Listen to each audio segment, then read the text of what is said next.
पिछले संडे हमने नोहा के जीवन से देखा कि उसके लिए क्या महत्वपूर्ण था और कैसे नोहा और उसके परिवार के 8 लोग जल प्रलय में बचाए गए और वो जहाज पर थे। उन्होंने परमेश्वर की दिए गए निर्देशों को, हिदायतों को माना, जिसके बदौलत जब पूरी दुनिया में मौत मंडरा रही थी तब नोहा और उसके परिवार ने परमेश्वर की कृपा को पाया।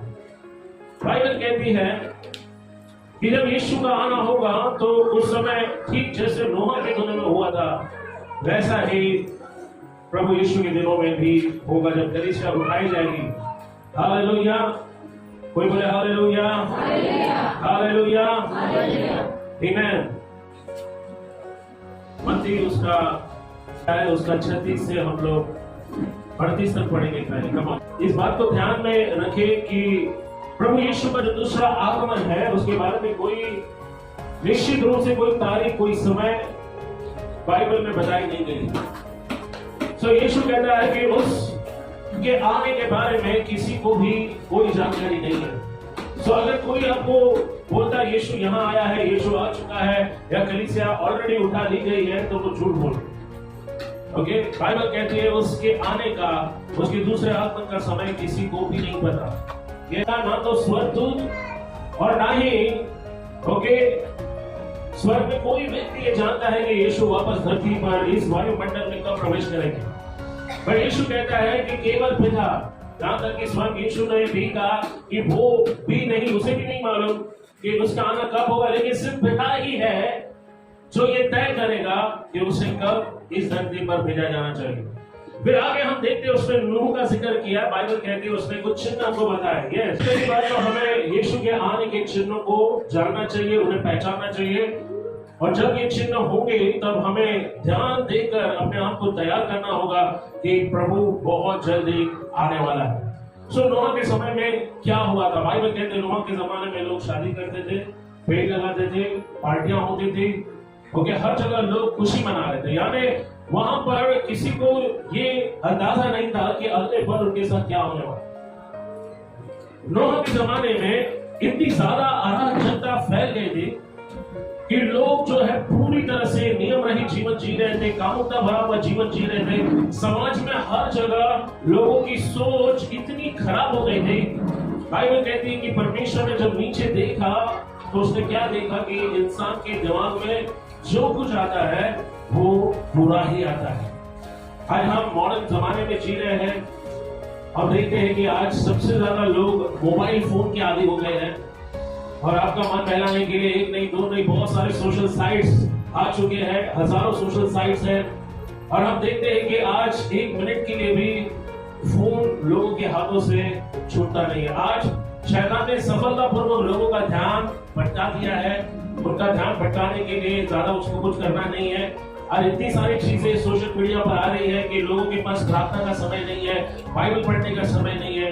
लोग प्रभु के साथ समय बिताने से ज्यादा सोशल मीडिया पर रील्स देखने, वीडियो देखने में ज्यादा उनका मन लगा रहता है। सो नोहा के दिनों में अराजकता और कामुकता पूर्ण समाज बन चुका था।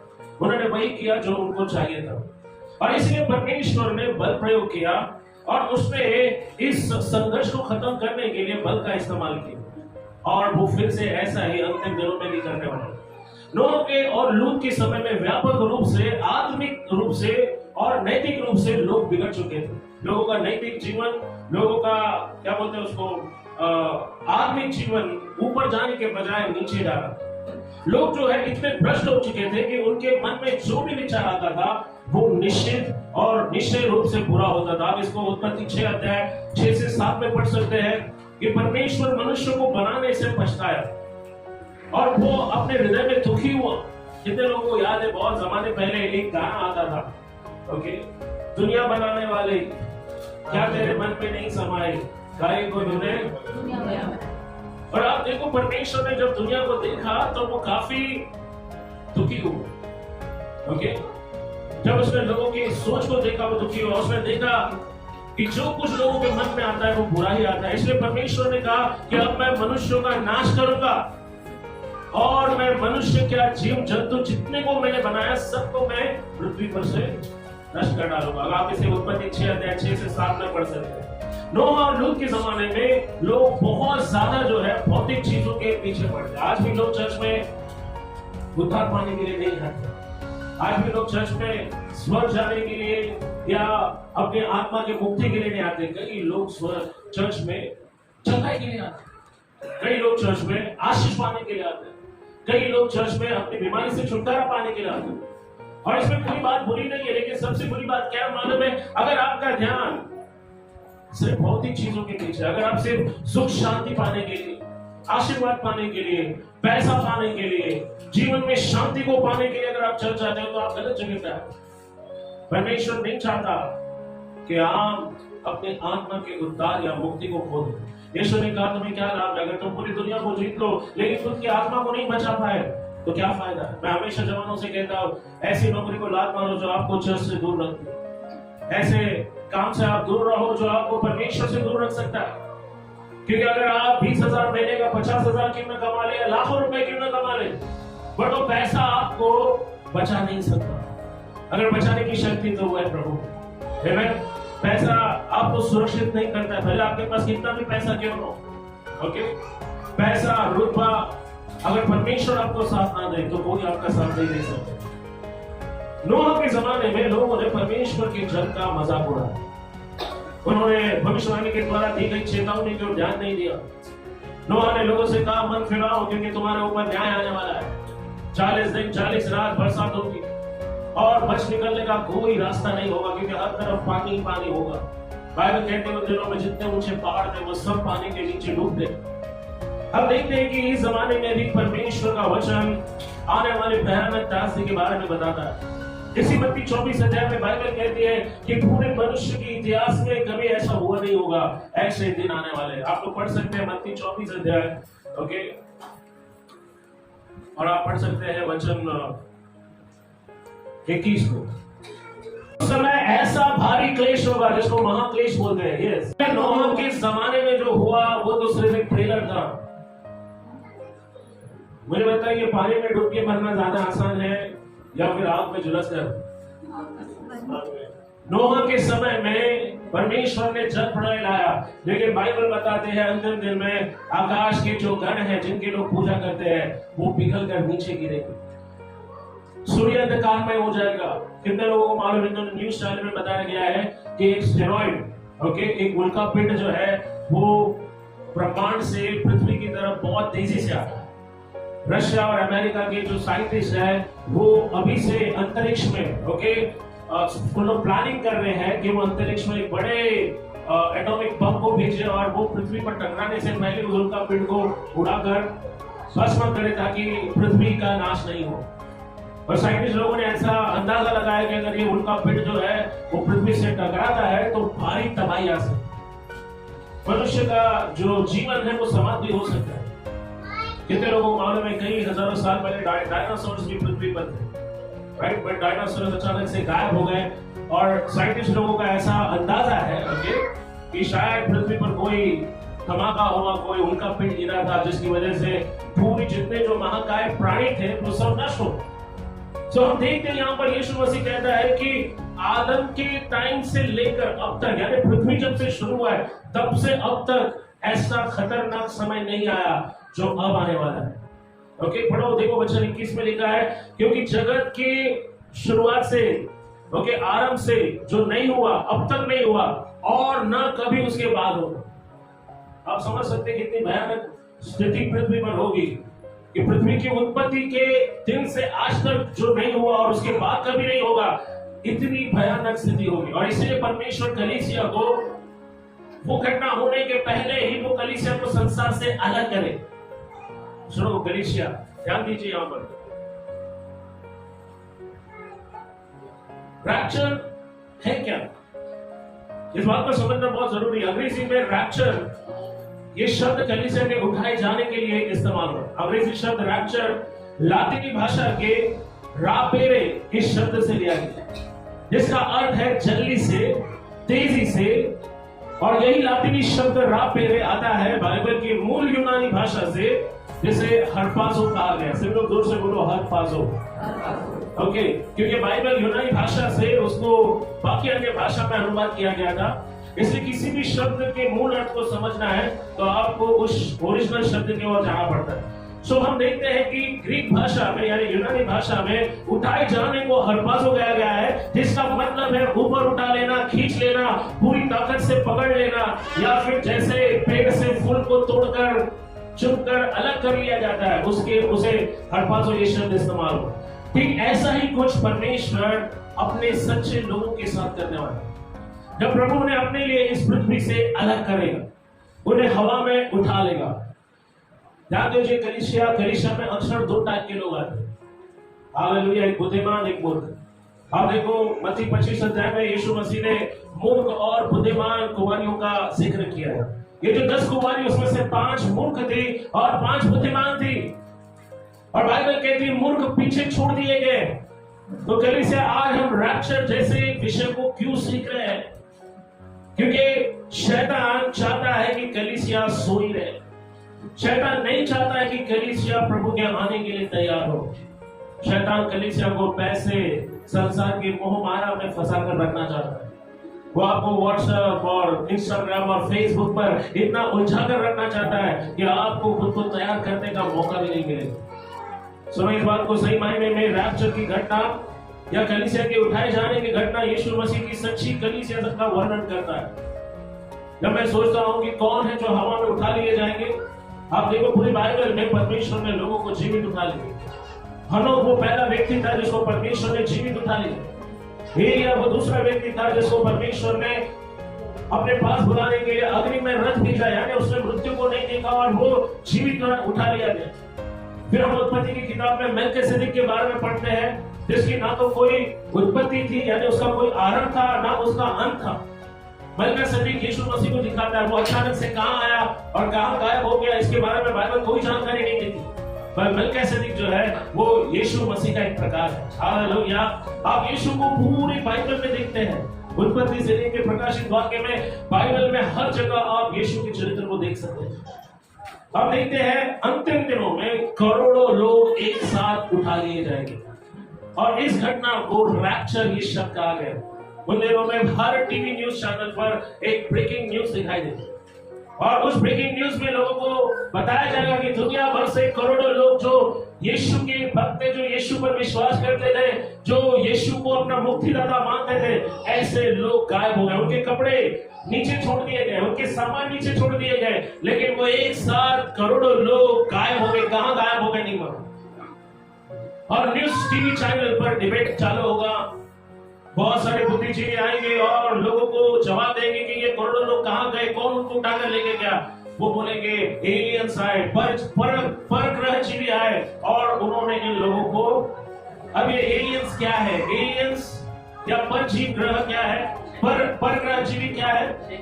वो खुद शैतान या गिराए हुए दुष्ट आत्मा है। एलियन जैसा कोई चीज नहीं है। ओके, अगर कोई आपको एलियंस के बारे में बताता है तो आपको हंसना चाहिए। क्यों? क्योंकि पूरी पृथ्वी पर जीवन और पूरे ब्रह्मांड में जीवन और कहीं नहीं है, जीवन सिर्फ पृथ्वी पर। किसी ग्रह में आप देखो ऑक्सीजन है या किसी ग्रह में ऑक्सीजन नहीं है। कोई ग्रह ऐसा है कि वहां पूरी तरह से वीरान है। ओके, लोग चांद पर गए, मंगल ग्रह पर गए, लेकिन वहां उनको क्या मिला? वहां सुनसान वीरान है, राइट? वहां पर मनुष्य के जिंदा रहने के लायक वातावरण नहीं है। तो जीवन कहां है? लेकिन जब ये बुद्धिजीवी आपको ये बोलेंगे कि एलियंस आए और एलियंस लोगों ने इनको उठाकर लेकर गए, तो ये सबसे बड़ा धोखा है, राइट? क्योंकि बाइबल बोलते हैं अंतिम दिन में बहुत सारे लोग धोखा खाएंगे। और मैं आपको बताना चाहता हूं, धोखा देने वाली ताकतें अभी से पृथ्वी पर काम करना उन्होंने शुरू कर दिया। ओके, मसीह विरोधी का आना बहुत जल्द होने वाला है और ये मसीह विरोधी जो है जब आएगा तो वो पूरी दुनिया पर एक धर्म, एक गवर्नमेंट का शासन लाएगा। और बहुत जल्दी मैं आपको बताने जा रहा हूं कि लोग जो क्रेडिट कार्ड इस्तेमाल करते हैं, डेबिट कार्ड इस्तेमाल करते हैं, वो भी बंद होकर आपके हाथ में एक चिप डाला जाएगा, जिसके बिना ना तो आप खरीद सकते हैं ना तो बेच सकते हैं। और ये भविष्यवाणी जो हजारों साल पहले बाइबल में की गई थी वो पूरा होगा। मैं आपको कुछ बताना चाहता हूं। पहले मैं बहुत अखबार पढ़ता था, टाइम्स ऑफ इंडिया, कभी कभी बाइबल से पहले मैं अखबार पढ़ता था। और एक दिन पवित्र आत्मा ने मुझे एहसास दिया कि जो कर रहा हूं गलत। मैंने कुछ कटिंग्स जो है अपनी किताबों में काट के रखा था, तो मैं आपको दिखाना चाहता हूं।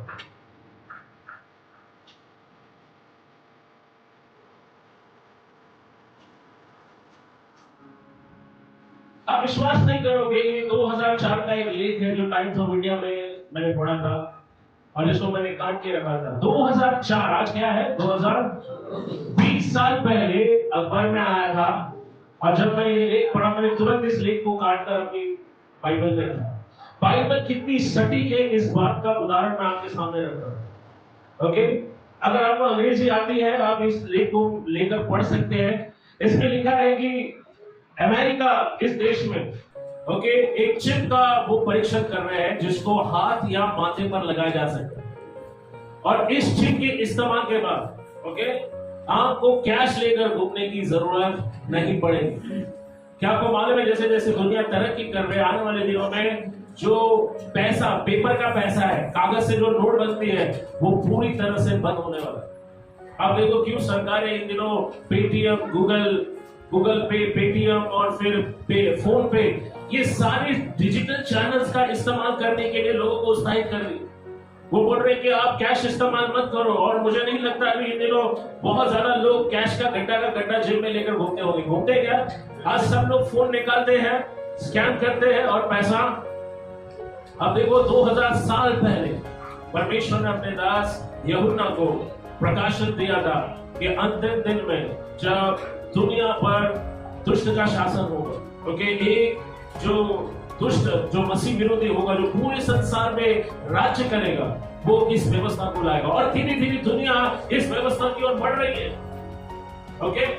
तो इस बात को ध्यान में रखो, बाइबल का कहा हुआ हर एक वचन सत्य है और वो पूरा होता जा रहा है।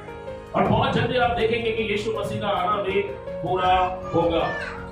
अब जैसा मैंने कहा, सही मायने में रैप्चर की घटना यीशु की सच्ची कलीसिया का वर्णन करता है, क्योंकि जितने लोग सच्चे मन से चर्च में प्रभु के लिए आते हैं, आप सुनो यहाँ पर कई लोग क्या इरादा चर्च में लेकर आते हैं आपको मालूम? कई लोगों के दिमाग में जब वो चर्च के अंदर आते हैं क्या सोच लेकर आते हैं हमें नहीं मालूम, राइट? कई बार ऐसा लगता है कि पास्टर को धोखा देना, शेडी लगाना बहुत आसान है, पर आप परमेश्वर को कैसे धोखा दोगे? अब परमेश्वर को कैसे मूर्ख बना सकते हो? परमेश्वर को कोई मूर्ख नहीं बना सकता। सुनो यहाँ पर, मैं समझता हूँ यीशु मसीह जब आएगा तो वो लोग उसके साथ जाएंगे जिनके मन में ऑलरेडी यीशु। अब देखो चर्च में कई सारे लोग आते हैं, पर सबके सब यीशु के साथ जाएंगे ऐसा बिल्कुल भी नहीं। यीशु ने कहा इसी 24 अध्याय में कि 2 लोग चक्की पीसते होंगे, एक उठा लिए जाएंगे और एक छोड़ दिए जाएंगे। 2 लोग खेत की ओर चलते जाएंगे, एक उठा ली जाएंगे और एक छोड़ दिया जाएगा।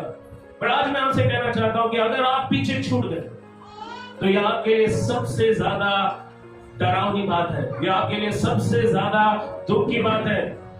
प्रभु यीशु का प्रिय चेला यूहन्ना, जिसे अंतिम दिनों का प्रकाशन दिया गया था, उसे 7 कलीसियाओं के नाम संदेश दिया गया था, जिनमें सबसे महत्वपूर्ण बात थी कि जिसके कान हो।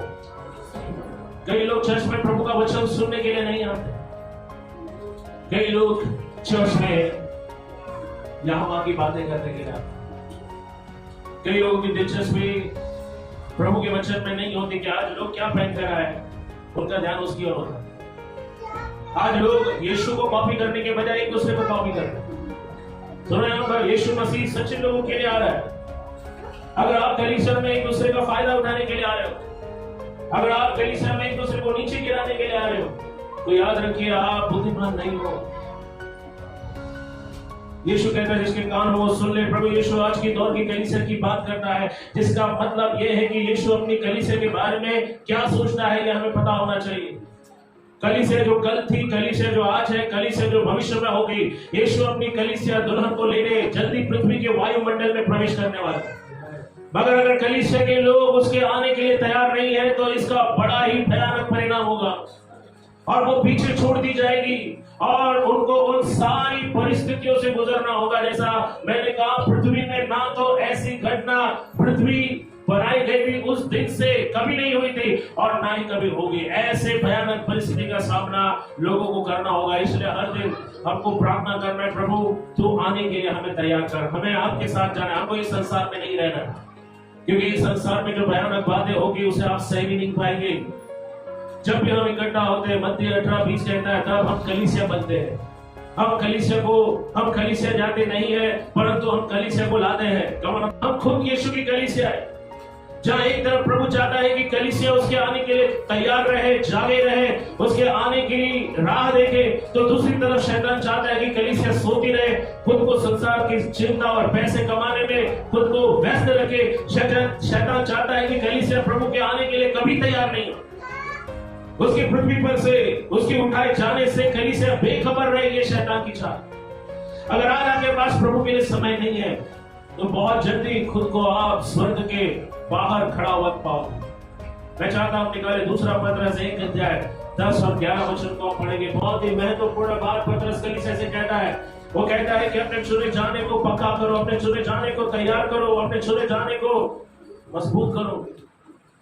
हमें उद्धार दिया गया है, बड़े इस उद्धार को अगर हम नहीं संभालते हैं तो हम धोखा खाएंगे, हम पीछे छोड़ दिए जाएंगे। कलीसिया आप और मैं, हम संसार की तरह जीवन नहीं जी सकते। कलीसिया में जाकर लोग बदलते हैं, लोग सुधरते हैं, लोगों में परिवर्तन आता है। कलीसिया में जाकर लोग और पाप में नहीं गिरते। और सुनो, अगर कलीसिया आने का आपका इरादा सही नहीं है, अगर आप कलीसिया में गलत नजर, गलत दृष्टिकोण के साथ आते हो, गलत विचारों के साथ आते हो, अगर आप कलीसिया में पाप करने के इरादे से आते हो, तो आप उसकी कलीसिया का हिस्सा नहीं हो। सुनो, यहाँ पर पश्चाताप करो। यीशु ने कहा उसका आना बहुत निकट है। आज लोग दो प्रकार का जीवन जी रहे हैं। चर्च में उनका एक जीवन होता है, घर में कोई और प्रकार का जीवन होता है, ऑफिस में एक प्रकार का जीवन होता है, और प्रभु के घर में एक दिन संडे को आकर 2 गाना गाकर आप स्वर्ग जाने वाले नहीं हो। परमेश्वर का वचन कहता है मत्ती 7 में, जो मुझे हे प्रभु कहता है वो तो स्वर्ग में कदापि नहीं जाएगा, लेकिन वही जो मेरे पिता की इच्छा पर चलता हो। हालेलुया। आज आप क्या कर रहे हो आपके पति को मालूम नहीं, आप क्या कर रहे हो आपके माता पिता को मालूम नहीं, आज आपकी कलीसिया में क्या हो रहा है आपको मालूम नहीं। सुनो, एज अ पास्टर, एक पासवान होने के नाते हम लोगों के लिए प्रार्थना करते हैं, पर हम लोगों के जीवनों के लिए हम उनका निर्णय हम नहीं ले सकते। आपको अपना ध्यान, अपना मन परमेश्वर की ओर लगाना है। शैतान को आपको धोखा देने मत दो, क्योंकि एक बार अगर आप उसके जाल में फंस गए तो आपकी आत्मा का नाश हो जाएगा। सोचो, इतने साल आप कलीसिया आ रहे हो, आप आराधना स्तुति कर रहे हो, आप प्रभु में विश्वास में बढ़ रहे हो, वचन को आप सुनते हो, आप अपना दशमांश देते हो, आप वो सब करते हो जो आपको सिखाया जाता है। पर स्वर्ग के दरवाजे पर पहुंचने के बाद अगर यीशु आपसे कहता है तुम कौन हो, मैं तुमको नहीं जानता, तो इससे बड़ा आनंद हमारे लिए और कुछ नहीं हो सकता। सोचो, 20 साल आपने नीचे पृथ्वी पर यीशु के लिए जीवन जिया, लेकिन जब यीशु के पास जाने के बाद वो आपको पहचानने से इनकार करता है, आप कौन है, मैं तुझे नहीं जानता, तब हमारा सारा खेल खत्म हो जाएगा। सुनो, यहाँ पर दूसरा पत्रस कुछ कहता है हमसे। पत्रस 1:10 और 11 वचन। आज विश्वासी लोग सब प्रकार का पाप करते हैं, उनको लगता है यीशु मसीह माफ करेगा। आज वो कहते हैं कि यीशु मुझे समझता है, यीशु मुझे जानता है। प्रियो, यीशु ने ऑलरेडी आपको सारी बातें बाइबल में बता दी है। धोखे से बाहर आओ, धोखे का जीवन मत जियो। हे भाइयों, अपने चुने जाने और अपने बुलाए जाने को क्या करो, सिद्ध करने का प्रयत्न करो। ओके, अब परमेश्वर ने सबको बुलाया है, सबको उसने मौका दिया है कि अपना जीवन बचा लो। ऐसा होने वाला है, पर अगर आपके अंदर प्रभु का डर नहीं है तो आप प्रभु की बातों को हल्के में लोगे।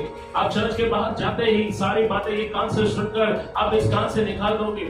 ओके, पास्टर कितना भी प्रचार करे, उसका कोई फर्क, उसका कोई असर आपके ऊपर नहीं पड़ेगा।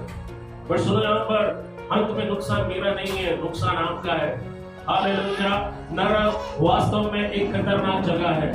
ओके, अगर स्वर्ग है तो नरक भी है, और नरक का आग कभी बुझने वाला नहीं है। वो एक ऐसी भट्टी है, ओके, जो हमेशा जलती रहती है।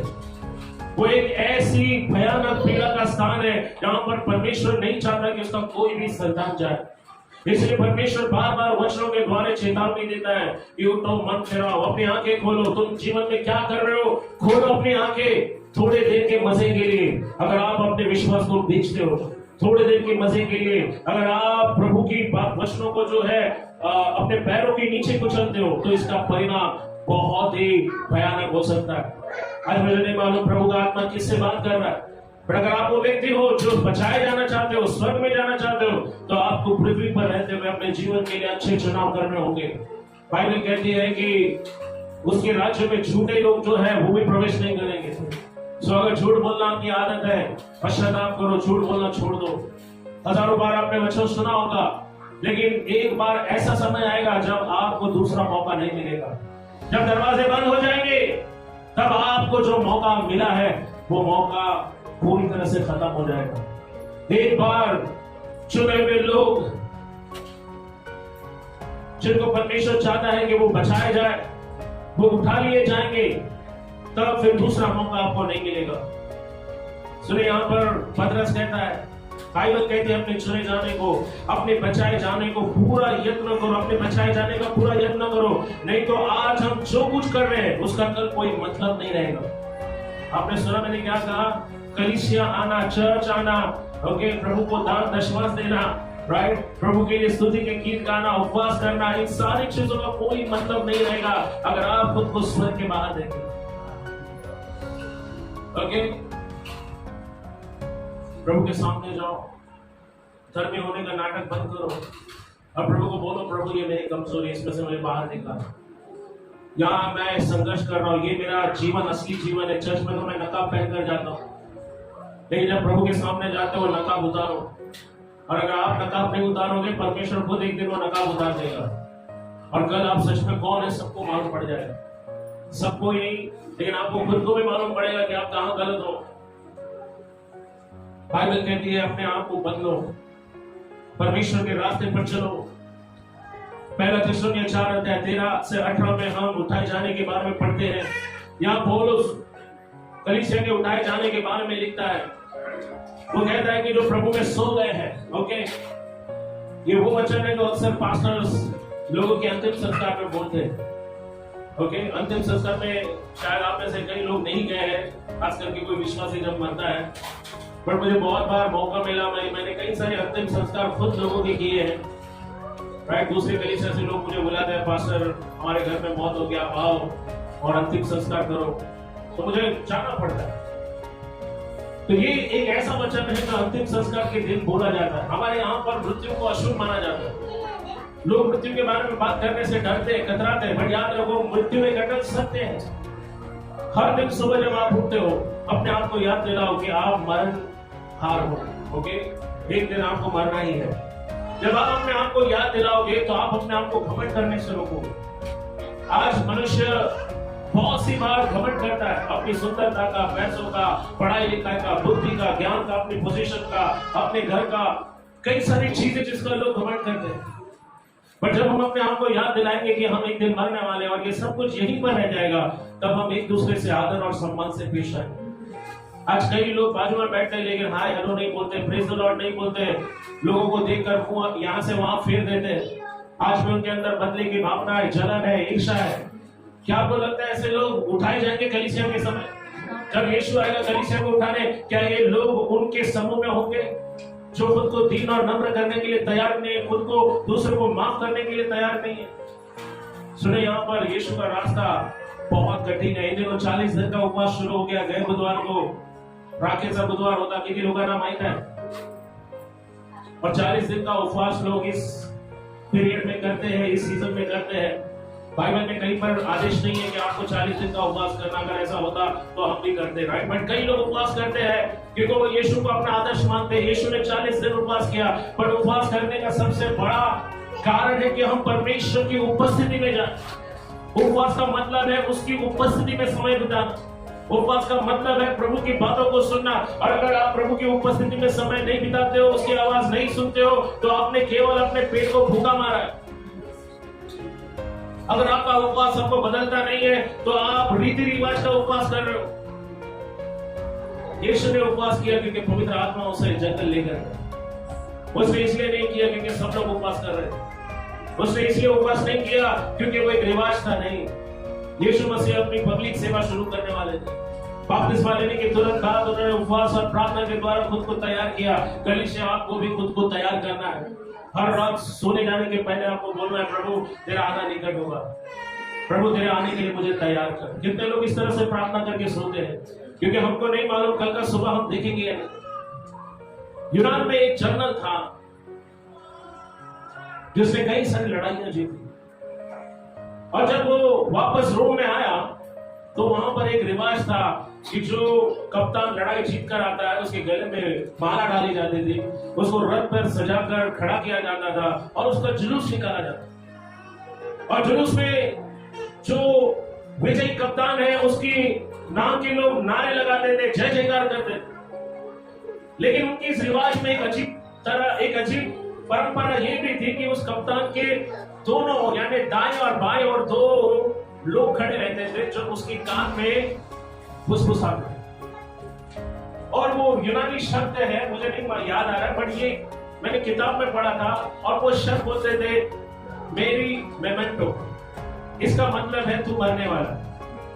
और जहां ये जुलूस जाता था, ये दोनों का काम सिर्फ यही होता था कि वो कप्तान के दोनों कान में यही बोले, तू मरने वाला है, तू मरने वाला है, तू मरने वाला है, तू मरने वाला है, तू मरने वाला है। तो उसको स्पष्टीकरण दिया गया क्यों ये दोनों को खड़ा किया गया, ताकि वो कप्तान जब लोगों की जय जयकार सुनता है तो उसका मन घमंड से फूले नहीं। उसको मालूम हो कि वो मरणहार है, कमजोर है। सिर्फ एक ही व्यक्ति जिसने मृत्यु पर विजय हासिल किया। और बाइबल कहती जितने लोग उस पर विश्वास करके अपना जीवन पूरा करते हैं वो भी एक दिन उठाए जाएंगे। देखो यहाँ पर बाइबल क्या कहती, पहला थिस्सलुनीय 4 अध्याय उसका 13 से 18 वचन। भाइयों हम नहीं चाहते कि तुम उनके विषय में अज्ञानी रहो। किनके विषय में अज्ञानी रहो? जो सोते हैं। हाँ, ऐसा ना हो कि तुम दूसरों के समान दुख करो, शोक करो, जिनको आशा नहीं है। सुनो सुनो, संसार के लोग जब मरते हैं तो वो बहुत ज्यादा रोते हैं। अफकोर्स मृत्यु एक दुख की बात है। जब कोई अपना मरता है तो हमें रोना आता है कि, पर आप देखो पूरी दुनिया में मसीह लोग जब मरते हैं तो उनका दुख मनाने का सारे कुछ और होता है, और संसार के लोग जिस तरह दुख मनाते हैं उस तरह से वो दुख नहीं मनाते। पौल यहाँ पर कहता है भाइयों तुम उनके समान दुख मत मनाओ जिनको कोई आशा नहीं है। कोई लोग बेहोश हो जाते हैं, अगर उनका प्रियजन मर जाता है तो दूसरे दिन उनका भी टिकट आ जाता है। सुना आपने? क्योंकि वो इतना ज्यादा शॉक हो जाते हैं कि वो उस अलगाव को, उस जुदाई को बर्दाश्त नहीं कर पाते। ओके, इसके लिए देखिए ये इंसानी जीवन है, जो पैदा हुआ है उसको एक दिन मरना है कि नहीं।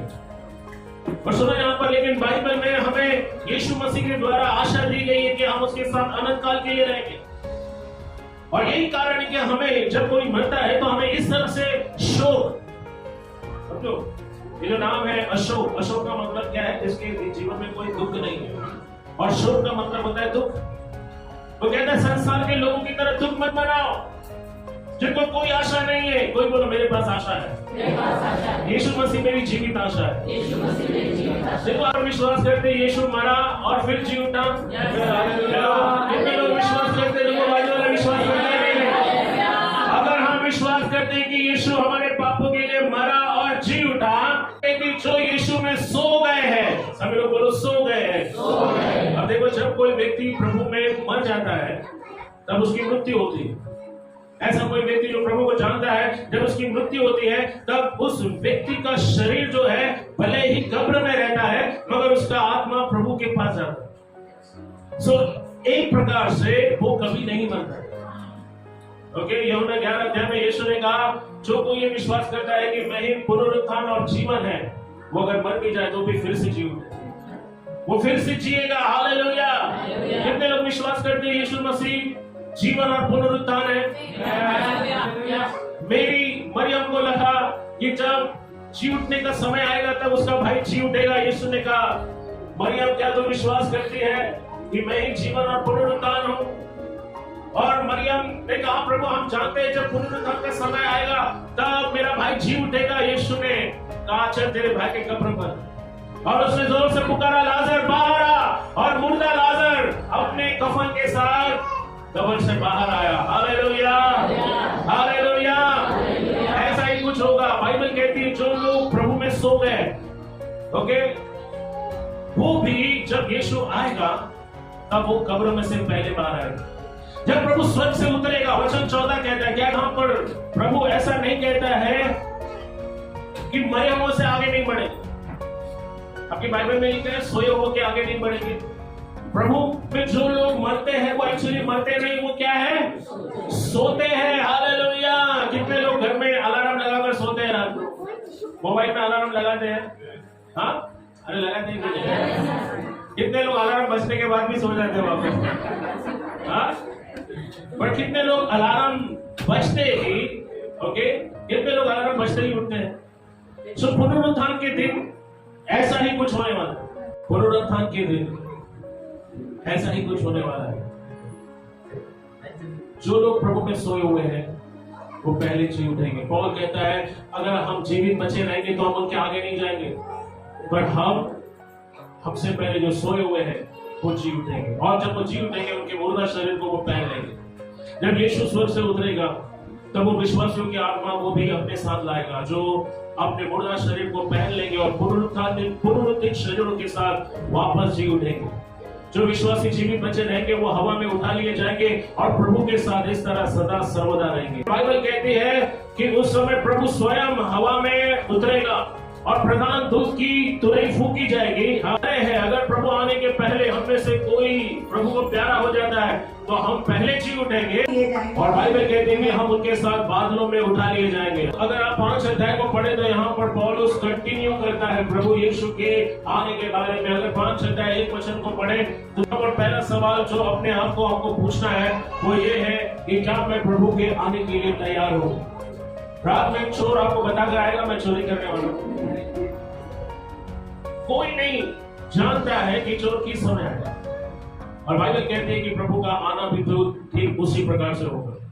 सुनिए, यहाँ पर नोआ और लूत के समय में पापियों को इस बात का अंदाजा नहीं था, उन्हें एहसास नहीं था कि उनको कितनी सारी सुविधाएं आशीष मिल रही है, और वो इसीलिए क्योंकि उनके बीच कुछ थोड़े विश्वासी बचे थे। सुनो यहाँ पर, क्योंकि आज हम लोग पृथ्वी पर अभी भी जीवित है, परमेश्वर इस संसार पर दया कर रहे हैं।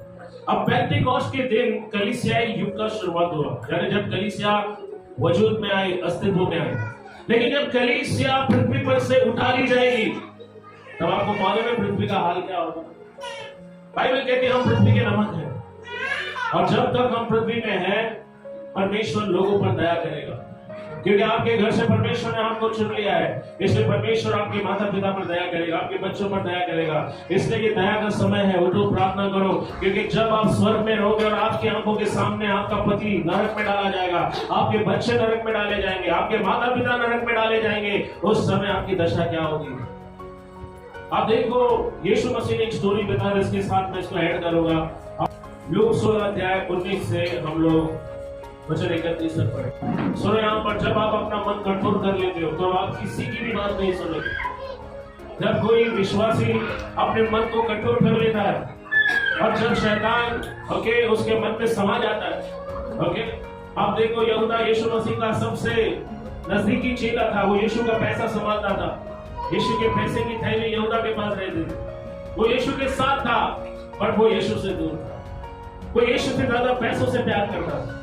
आज भी कई सारे विश्वासी लोग हैं जो चर्च में केवल आशीर्वाद और केवल आशीष पाने के लिए आते हैं, लेकिन वो यीशु के लिए दुख उठाना नहीं चाहते।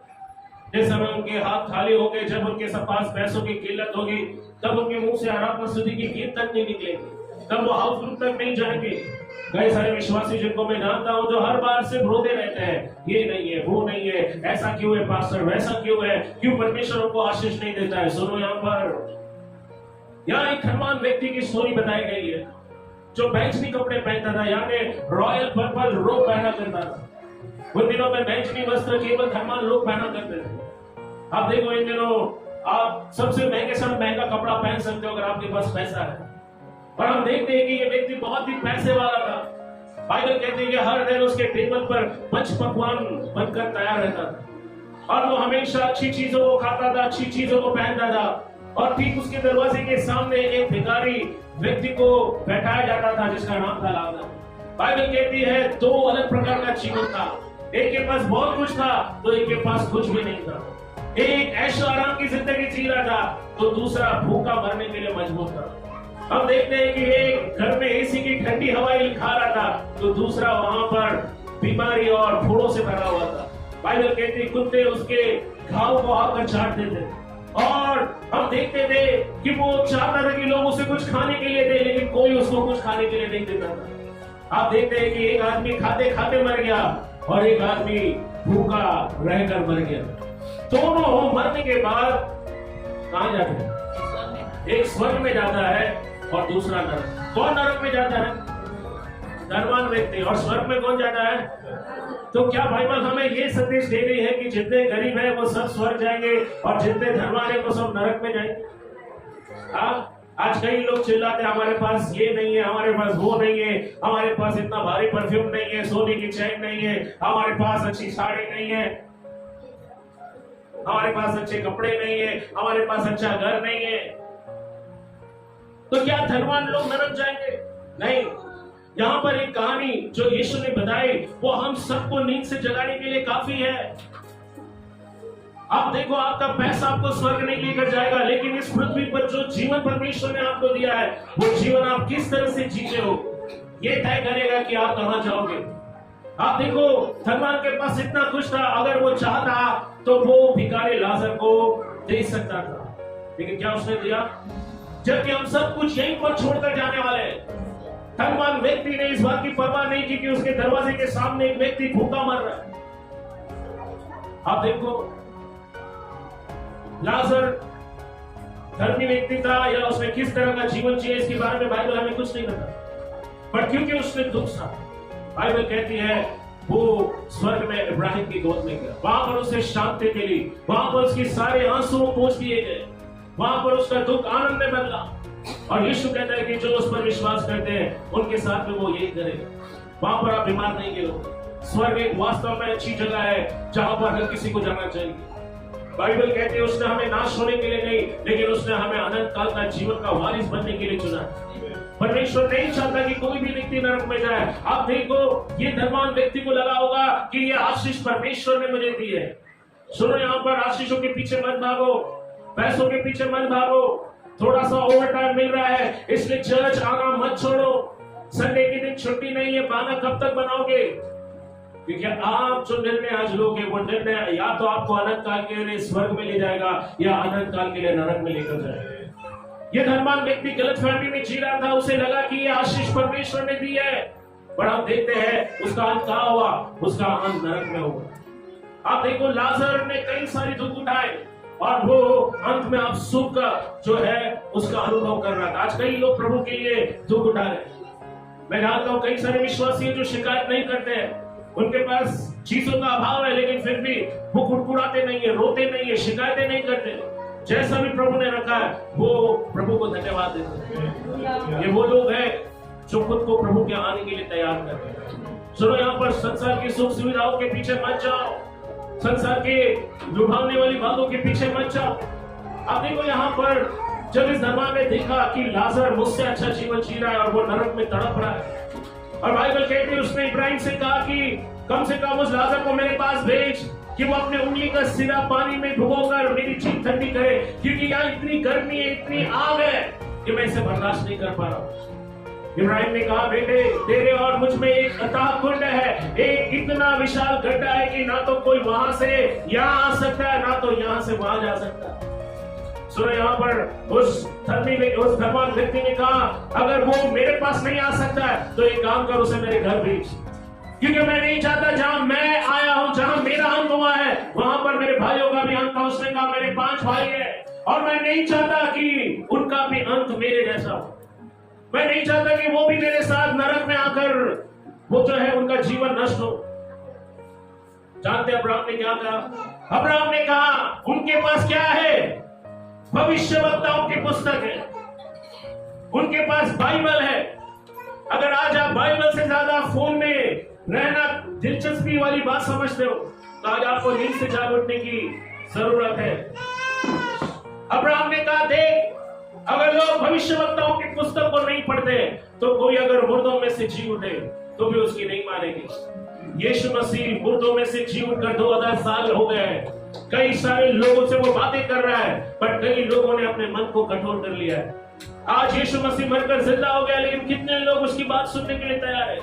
आज कई लोग हैं जिन्होंने अपने कान में रुई डाल ली है, उन्होंने अपने मन को इतना कठोर कर लिया है कि वो वही करेंगे जो उनको करना है। सुनिए, यहाँ पर आज पृथ्वी पर आप जो करेंगे, कल उसका परिणाम आपको दिखाई देगा।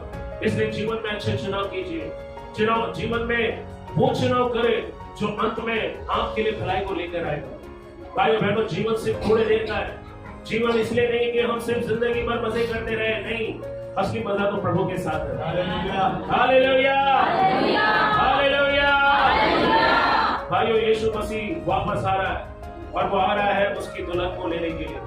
पौल कहता है कि मैं प्रार्थना करता हूं कि जैसे हवा को सांप ने धोखा दिया, तुम में से किसी को वो धोखा नहीं दे।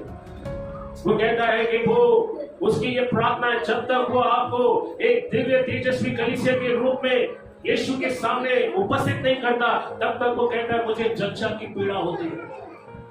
सुनो, यहाँ पर आपको और मुझे अपने आप को आत्मिक रूप से सुंदर बनाना है, क्योंकि हमारा पति, हमारा जीवन साथी, हमारा साजन यीशु मसीह बहुत जल्दी आने वाला है और वही उसके साथ जाएंगे जो उसके आने के लिए तैयार है।